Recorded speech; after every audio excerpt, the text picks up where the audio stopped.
All right, guys, it's been a while since we shot a PCS to Hawaii video. If you're a military person or a veteran, you know what that means. If you're not, it's okay. Stay tuned because we're going to go over things that are relevant to you as well. And we're going to get out of this office and into the field and show you a bit of Hawaii in the process. So we're going to go and show you where you pick up your car. Where would you stay, military or even non-military, if you have a pet in transition? I was active duty Coast Guard. I did 6 years, and then I was in the reserves until 17 years, and then I got out. I know, crazy, right? Didn't make it to 20.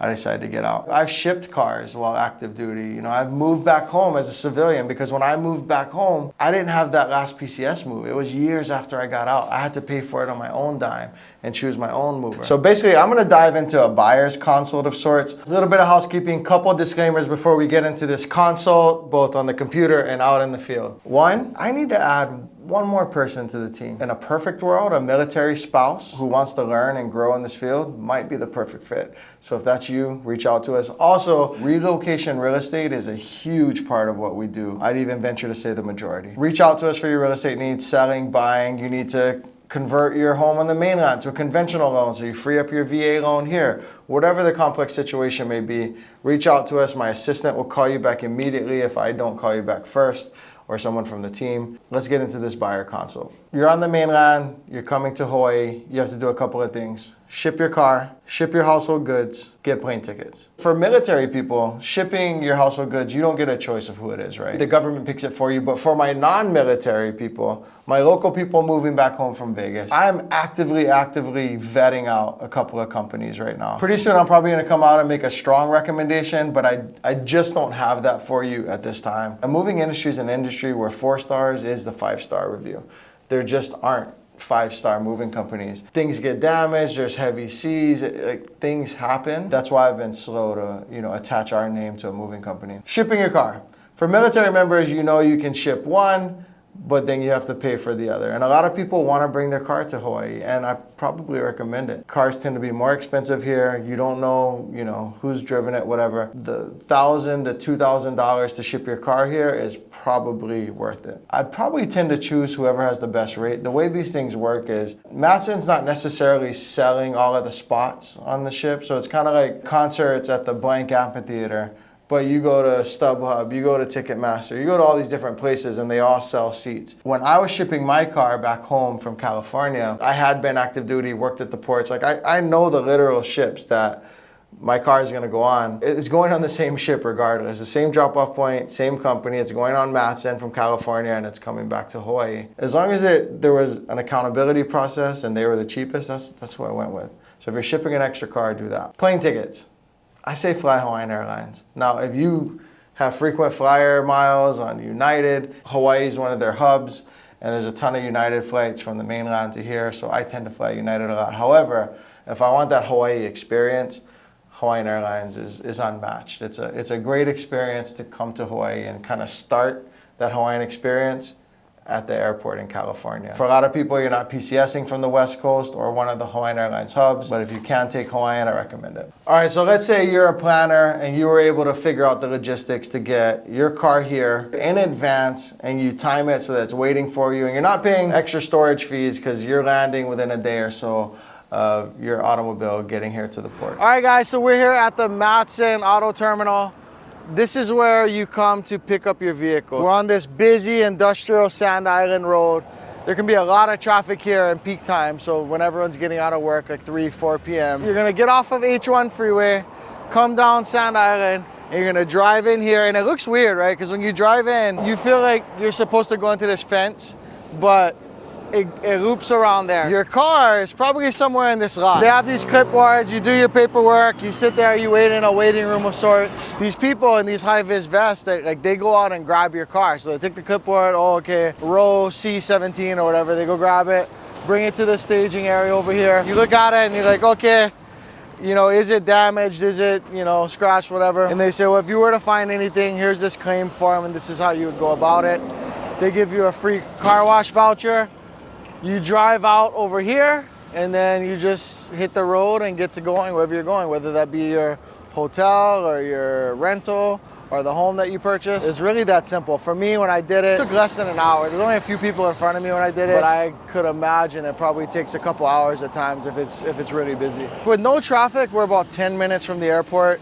With some traffic, it could vary quite a bit, but 10-15 minutes is a safe bet for non-peak traffic time. So would I pay for an Uber, come over here, get my vehicle, and have my spouse wait? Even though the kids are driving crazy, she chooses to wait with the kids. Would I choose to do that instead of renting a car for a day and then having to take it back, whatever? Like, I probably would. 5 miles, I think, in 15 minutes. So 15, half hour. Say I take an hour here, that's 90 minutes total. Honolulu's baggage claim is gonna take you no less than 30 minutes anyway. Kids can get a bite to eat and, you know, whatever, and hang out for an hour. Be better than the whole rental car process, because that pickup drop off process, that's gonna take you another hour anyways. I think it's worth it to Uber over here, assuming your car is ready. Now for a lot of people, your car's not gonna be ready, so it is what it is. Good news is there's no 20-degree winter here or whatever, so even if your spouse had to wait for about 30 minutes in a Hawaiian airport, it's not the worst thing in the world. So you have your car, now you gotta check into your hotel. You would have already picked this hotel in advance, right? Because you're on TLA. Side note, when I've ran these numbers in our business, about 60% of purchases that we do on the buy side, the people aren't seeing the home until they get the keys. So we close on the property, they fly in days or weeks later and see it for the first time. Over half of the purchases that we do on the buy side are like this. So for some of you, it may be from car terminal and or airport straight to the home that we help you buy. Or for some of you, you've secured military housing or a rental if you're a civilian. For others, you have to go to the hotel because you're gonna be on TLA. You're taking that per diem every day, you're eating peanut butter and jelly sandwiches, and you're saving that per diem money to stack up for whatever. Maybe it's your house purchase, your car loan, or maybe it's your next Disney vacation. But where would I stay? All right, guys, we are at the Hilton Hawaiian Village. The Hilton is more than one building here. It is a village, as the name implies. This is where a lot of our clients just end up at. Not a pet-friendly hotel. I think in part because there are just so many rooms. This is also a common place that local people will stay because, you know, they run specials, it's more affordable, etc. Here, for better or for worse, you have like restaurants and ice cream shops and clothing stores and bikini stores, and Rain Spooner, $130 Aloha shirts, and you have all of this stuff that tourists would want and that businesses, you know, they capitalize on being around tourists. It's just a different vibe. For a 3-day stay, I might go Hilton Hawaiian if Halekoa weren't so close anyways. I like the Halekoa better. I can spread out more, I can breathe, it's nice. But if they weren't next to each other and I had to pick one for just a 3-day stay for like adulting, I'd probably pick the Hilton Hawaiian. All of the ocean stuff you need. I mean, really, when you're on TLA, and for my civilians out there, it's temporary lodging assistance. All of the beach and the takeout food gets kind of old, right? For a 2-month stint, might this be a little too touristy? Might this be a little too much of a traditional resort and hotel? Like, probably. I hear that a lot from people. So manicured landscaping sidewalk. You can see those things where you like pedal in the ocean and the lagoon over there. We're splitting hairs, but even for Kenji behind the camera, the consensus is you're gonna be on TLA for a week, maybe Hilton Hawaiian Village, but you cannot go wrong with the Halekoa. I'm gonna pull into the Halekoa. If I must stay between the Hilton Hawaiian Village and the Halekoa, I'm probably going Halekoa. The Halekoa is a military hotel, so you have, you know, active duty, transitioning, TDY, and a lot of retired veterans. So there's not as much going on as the Hilton Hawaiian Village. I mean, there's not as much to do, but all of that gets old quick, right? The novelty of that wears off anyways. And so if I'm kind of homesteading in a place for like 6 weeks, 8 weeks, I'm probably picking Halekoa. Now, depending on where you are in the Hilton Hawaiian Village, their rooms could be nicer, but I'm picking Halekoa. We're not gonna get into tax dollars spent, but as far as that situation goes, you can just take up more real estate, spread it out more, give it a more spacious feel, because you're not having to turn a profit here. Whereas Hilton Hawaiian Village, you notice, right, Kenji, when we're going in, it's like, you're not wasting an inch of real estate there, right? Here, you can breathe a little bit. And so for that reason, if I had to spend 6 weeks in a spot, I'm probably here. Because the other thing too is you can like cut through like a little like employees only little parking lot, and you're in the Hilton Hawaiian in 2 minutes, you know? So I'd rather just breathe and stay here. pool renovation. Oh, and the pool. That's the other thing for the kids. If you have kids, the pool at the Harekoa. How you know about that?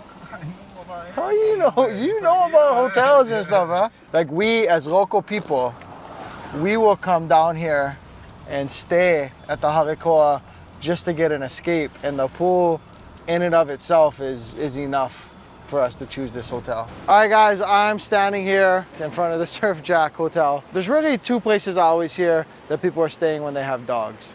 Surf Jack and on Ford Island. It's right in the middle of everything and there's dog parks. Here, this is another dog-friendly hotel. Actually, he knew more about it than me. And what'd you say, like hipster, like elevated hipster? Like they took a piece of kaka'ako and put it in the back of Waikiki in a way. Like it's an older building and they're not trying to be the Ritz, but they will have like the trendy artists, attractive people working, and there's a nice pool and they do yoga up on the deck over there. And we're more on the Alawai. So the pecking order in Waikiki is like Kalakaua Avenue is all the beachfront, super touristy stuff.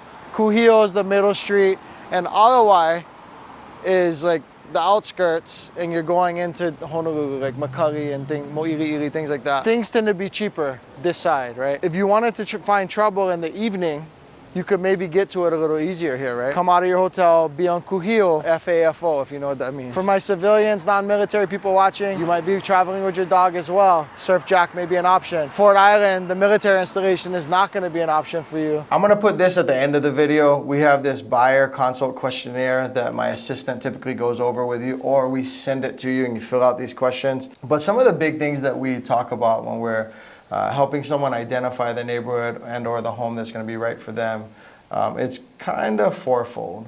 So school zone if appropriate. Commute. Some people can tolerate a bit of a commute, some people absolutely not. They take a smaller home or even a condo over a single family to avoid the commute. The next two or three are kind of all lumped into one, but cost and quality. For people in the $1 million, $1.2 million range who want to stay single family, some of them would like want to be in a certain neighborhood because of the way the mountains are and the vibes, but they wouldn't take the kind of home that's in that neighborhood. But then in this neighborhood, the type of home they want exists, but then it's just kind of plain. I'm going to talk about that. So cost and quality, and then also neighborhood vibe, which kind of goes in with that one. A lot of people move to Hawaii and they're like, I didn't move all the way over here not to be surrounded by Jurassic Park and the Ko'olau Mountains and the walkability to the beach and all of these things. If you're thinking Kailua, you're correct.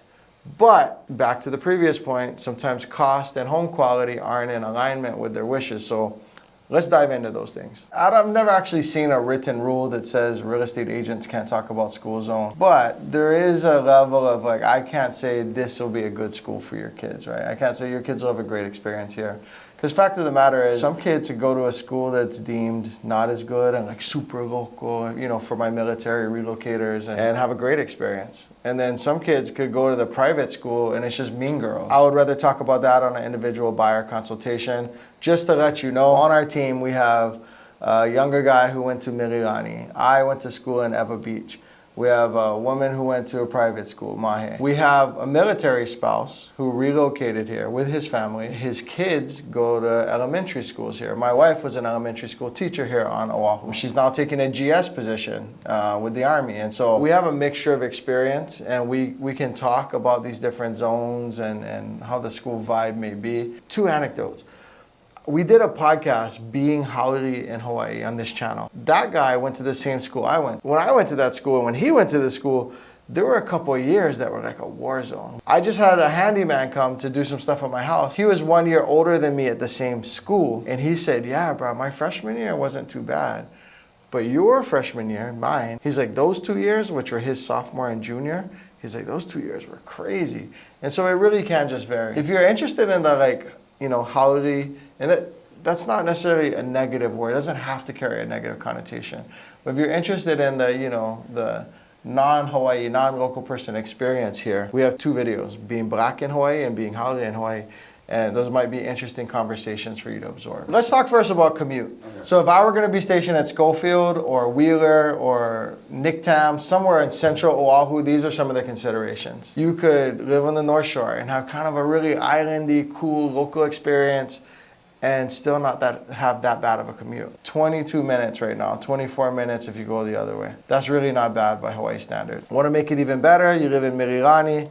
Now you're not like getting acai at the beach, but 7 minutes to work from Mililani. If you're like Derek, I just want the most house. I like a new, nice, modern house that's up to my standards of mainland living, then you're probably gonna live in Ewa. Ewa Gentry to Wheeler Army Airfield, 20 minutes, 21 minutes. Now, there is traffic just to get out of Ewa Beach, but it's still not having to go to Pearl Harbor, still not having to go to Kaneohe, still not having to go to Tripler, etc. All right, let's say I'm gonna be stationed more south central. That's not something that we actually use. No one says south central in Hawaii, but as far as the geography of the island and the population of Oahu, Pearl Harbor, Tripler, Fort Shafter, these places are kind of south central Oahu. For the purposes of this video and our clients, we'll call it south central.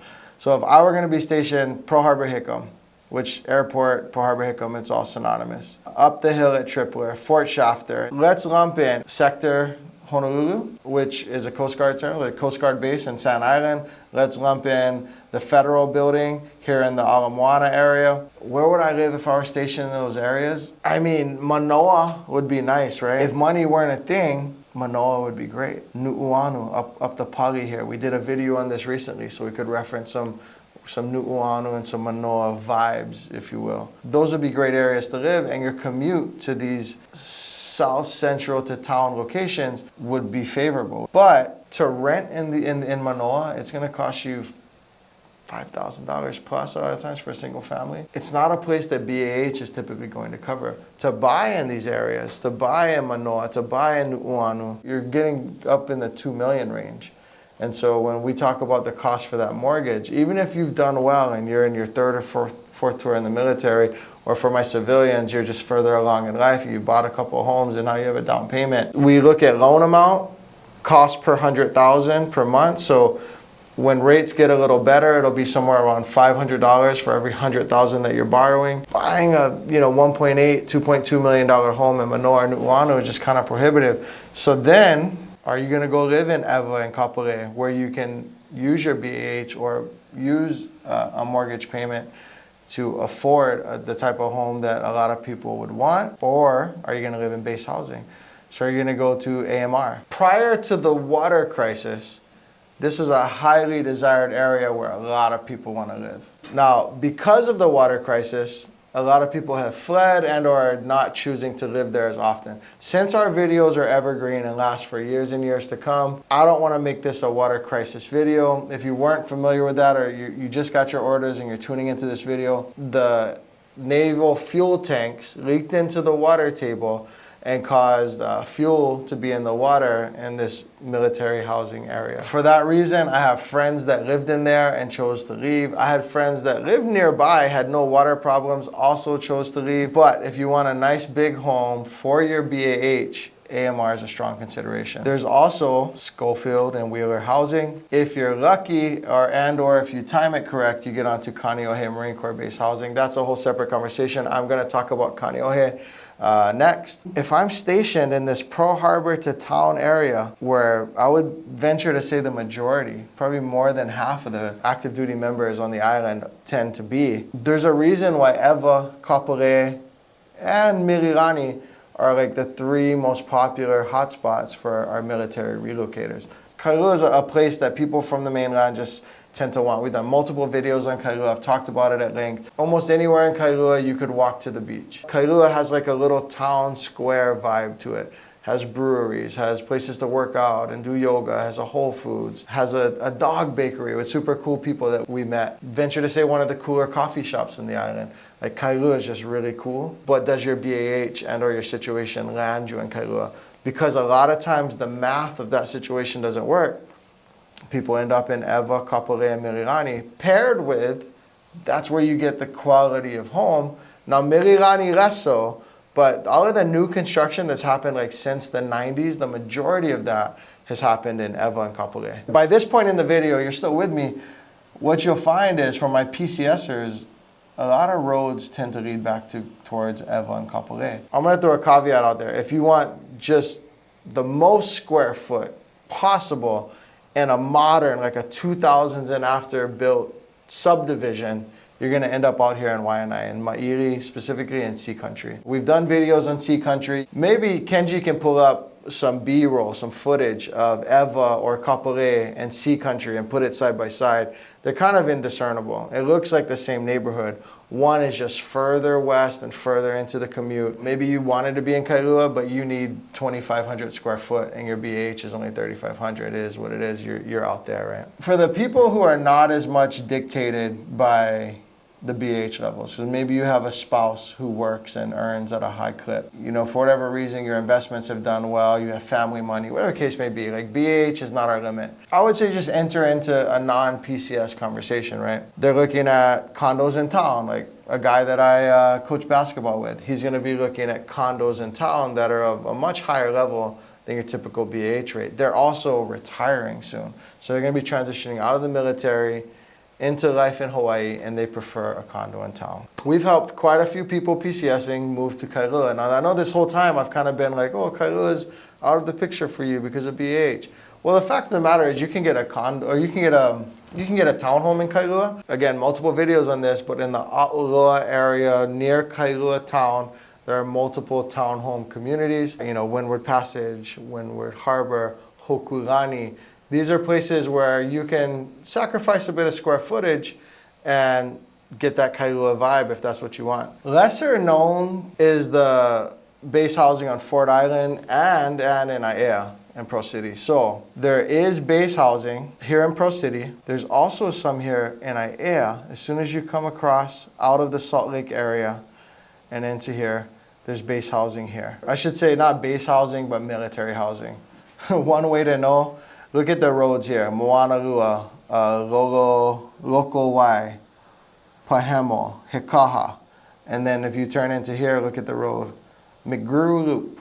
So that's military housing, right?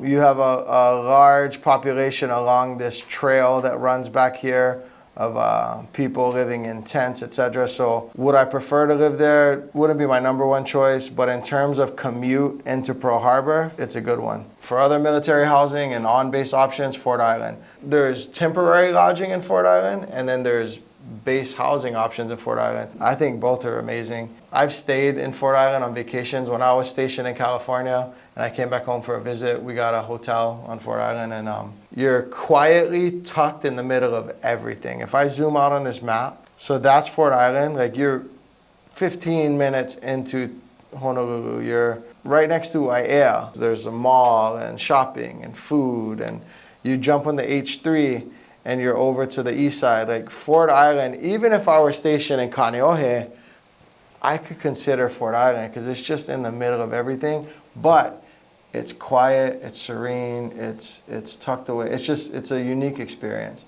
I think Fort Island's not celebrated as a place to live enough. There's not a ton of homes there, so maybe that's why, but I could definitely do Fort Island. On the other side of that coin, it's very isolated and very military. You know, if you're not the person who wants to come home from work and be next to all the guys in the crew cuts wearing the Hurley shirt that they got from the exchange, then Fort Island may not be for you because it literally is just an isolated military installation. But if that's something that's okay for you, it'd be a great place to either do your TLA with pets. It's a pet-friendly place to do your TLA. There's a dog park and all the stuff, but also it'd be a decent place to live. I mentioned Kaneohe. Kaneohe is really the last major, military installation left. So let's talk about that. So if I were stationed here on the east side of the island, Kaneohe Marine Corps Base, beautiful mountain views and just a serene Jurassic Park setting. A little less expensive than Kailua, a little. Or I can live in Kailua if I can make the numbers work. If I must live in AMR, or on Fort Island, or in anywhere around this area, it's still a decent commute. You jump on the H3, there's really never traffic on the H3 unless there's an accident or bad rain or something like that. The other option is I can start to go north here, like Ka'ava. You talk about like an island experience. This is like the Kauai of Oahu. This is the, you ever watch the Karate Kid 2, where they go to Okinawa? Like, Some of that was filmed like North Kaneohe. It's just a super islandy vibe and a little less expensive again, not because it's not amazing. It's a little different. Older homes, right on the beach, dealing with salt, probably smaller. But if I were stationed here, where would I live? I'd probably live in Kailua or Kaneohe. But if I couldn't afford that and I just wanted a nicer, newer home for my money, I'm probably still going to Ewa Beach, Kapolei, because when I fight this traffic, at this split here, I would rather jump on the H3 and go to Kaneohe than go in town to the federal building or deal with the Sand Island traffic and make it to the Coast Guard base. All right, so the other things I talked about with housing considerations are cost and quality. I kind of got into that. As I'm talking about commute, I can't help but to mention the quality of home you're gonna get there versus there. In summary, a lot of people just end up in Ewa, Kapolei, and Mililani, not because we steer them there, because that's their choice. In the case of our agent, Kenny, on our team, he's the military spouse. But taking care of kids at home, wife is deployed in PCS, they want the bigger, nicer home. Another thing is, after looking into schools, some people are like, oh, I want to live in Manoa, and I want to go to that school, or they want to live in Kaneohe, or whatever the case may be. But after looking for a bit, they start to see the merit and Ewa schools or Kapolei schools or Mililani schools. Another reason why people end up there, spouses in the military sometimes either get deployed, go TDY, and or have weird hours and such that they don't have to deal with the commute. So then these couples end up in a conversation of, why not then just get the house that looks like my Arizona house I'm used to? I get more house, newer house, nicer house, for less money, and my spouse can just commute when they have to, but typically they don't have to deal with it. So guys, it's a bit challenging to do a buyer consult to the camera when I'm not getting asked questions, going back and forth. And I'm trying to play on hypotheticals between the person with no spending limit, the person with a spending limit, the person who's more focused on commute, the person who doesn't care about commute, and it's all about the quality of the home and the cost per square foot. There's all of these things, and every buyer consult is different. Here's our buyer consult questionnaire. Typically, the way the process works is you come into the website, fill out the thing at the bottom that gives us your email and your phone number, and we reach out to you.